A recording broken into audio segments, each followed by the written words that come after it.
Money has an odor. It's unlike any odor in the world. It's more fragrant to the miser than the most marvelous perfume in the world. He can tell it. You put a money bag to his face and it's like putting roses to mine. He loves it. He can smell money. He can feel it. Money has a distinct feel about it. Put a $20 bill in your hand and ask you to feel it, and then put another piece of paper in your hand and you can tell the difference. There's a difference. There's an odor to it. All this is part of the inner man that all things are possible to him. Try it. Before you condemn it, try it. And if you have the evidence to support my claim, well then it doesn't matter what the world will tell you. If he laughs at you, so what? So they laughed at everyone who had an idea that seemed a little bit off-center. Always laughed at. They laughed at the idea of going to the moon. Well, now it's an accomplished fact. There are still those who won't believe it happened, because they don't want to believe it ever happened. There are those who said you couldn't go down and actually live underwater. Now we have a submarine. There are still those who won't believe it. You can present them with all the facts in the world, and they won't believe it. So I tell you, you try it first. And if it proves itself in performance, it doesn't really matter what the whole vast world thinks. Go about your father's business, which is yourself, and then live a full and wonderful life in this world of Caesar. And the day will come, you will actually depart this world. I mean this age. Because those who are departing it now, unless they are awakened, they still find themselves in a world just like this. But those who have awakened, who have experienced the second birth, the birth from above, find themselves in an entirely different age, where they're all imagination. And they are perfect. Wherever they go, everything is perfect. You don't have to raise a finger to make anything perfect, because they're perfect. All things must conform to them for their purpose. That's heaven. So heaven is not an area, it's not a realm, it's a body. And when that body is awakened within you, which is the wonderful human imagination completely awakened, then wherever you go clothed in that body that is completely awake, everything is perfect. If you found yourself in a forest of dead trees, they'd all burst into foliage. In the desert, they would all bloom like the rose. Because you are there. No blind man, deaf man, no handicapped man could stand in your presence. He would be instantly transformed into a perfect man because you are perfect. That's heaven. It's harmony. So it's not a place where you're going to go, pearly streets and all that nonsense. No. It's just simply you in a world that is perfect because you are perfect. And the day will come, you will awaken that body, for it is in you now. That body is in you, but it's sound asleep.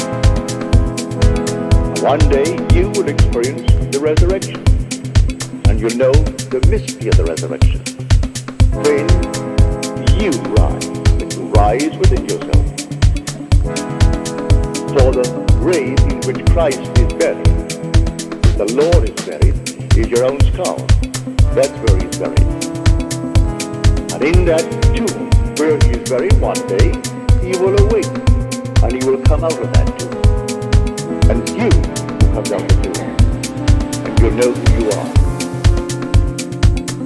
He is buried in every child in the world, this universal being, and yet one. Billions of us, and yet only one Lord. And that one Lord, in his fullness, is buried in you, the individual.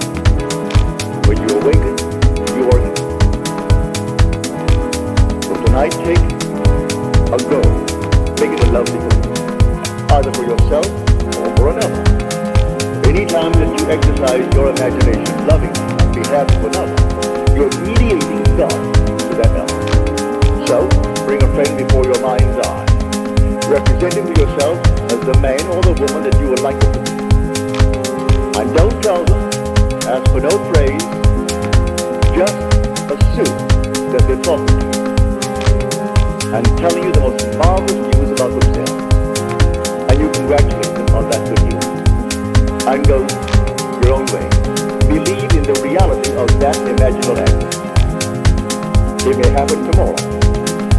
a day after, or a week later, or a month later, it has its own appointed hour, and it is ripening and it's going to flower. But don't be concerned, leave it alone, and it will come to pass. So this is what I mean by feeling is the secret. I catch the mood, the feeling that would be mine if I were what I wanted. I don't have to touch something, I can if I want to, but it's the mood I'm speaking of.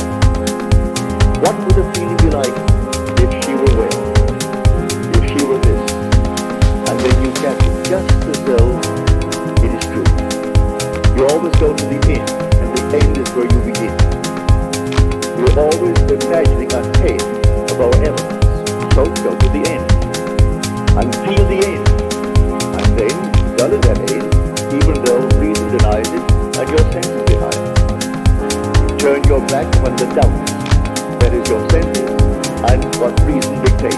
That's the hell, or the devil, or Satan in the world. That's the doubt. So you turn your back on it, and then you walk as though things were as you want. And living in that assumption, it slowly hardens into fact. Even though at the moment of the assumption it was denied by reason, an assumption well formed, if persisted in, will harden into fact. So you learn to assume, learn to persist in the assumption, and it will come to pass. Now let us go into the silence, after which we'll have questions.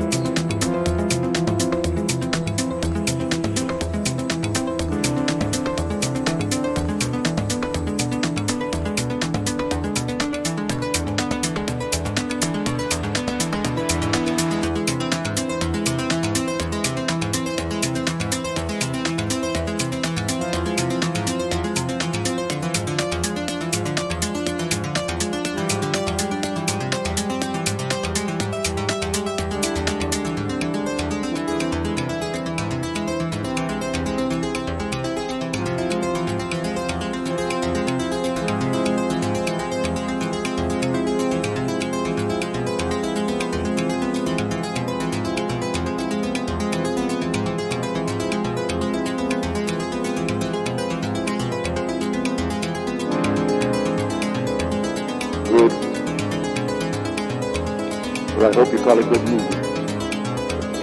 It'll work. Are there any questions, please?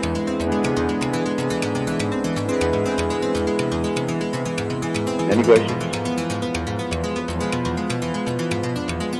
Yes, sir.